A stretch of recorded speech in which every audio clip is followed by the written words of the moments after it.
আপনি কি সংযুক্ত আরব আমিরাতে ভিসা নিয়ে নতুন কোনো প্রসেসে আটকে আছেন? High professional visa, transfer visa, family sponsor বা কোম্পানি পরিবর্তনের ভিসা, সব কিছুতে এসেছে বড় পরিবর্তন। এই ভিডিওটি একবার দেখুন, না বুঝে কোনো সিদ্ধান্ত নিলে পড়তে পারেন মহা বিপদে। হাই প্রফেশনাল ভিসা, এই ভিসা এখন শুধুমাত্র আরবি পরিবারের গৃহকর্মী যেমন মেড, ড্রাইভার, ন্যানি ইত্যাদি নিয়োগের জন্য দেওয়া হচ্ছে। অন্য কোনো পেশায় এই বিষয় এখন আর অনুমোদন পাচ্ছে না। অনেকে এই বিষয় নিয়ে এজেন্ট প্রতারণায় শিকার হচ্ছেন। সাবধান থাকুন।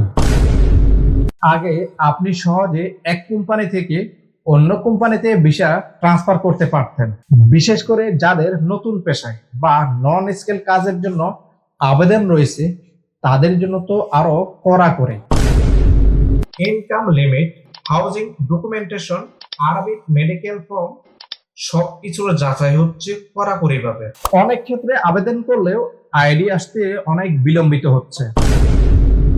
মেডিকেল পাস করলে লেবার রিনিউ না হলে আপনি কিন্তু লিগেল না। কোম্পানি ভিসা দিলে সব কাগজ বুঝে নেবেন, নয়তো সমস্যায় ভুগবেন ভবিষ্যতে। ভিসা নিয়ে আপনার সিদ্ধান্ত যেন হয় তথ্যভিত্তিক, এজেন্টের কথা শুনে নয়, সঠিক সোর্স দেখে কাজ করুন। এই ভিডিওটি প্রবাসী ভাইদের সাথে শেয়ার করুন। সঠিক সতর্কতা জীবন বাঁচতে পারে।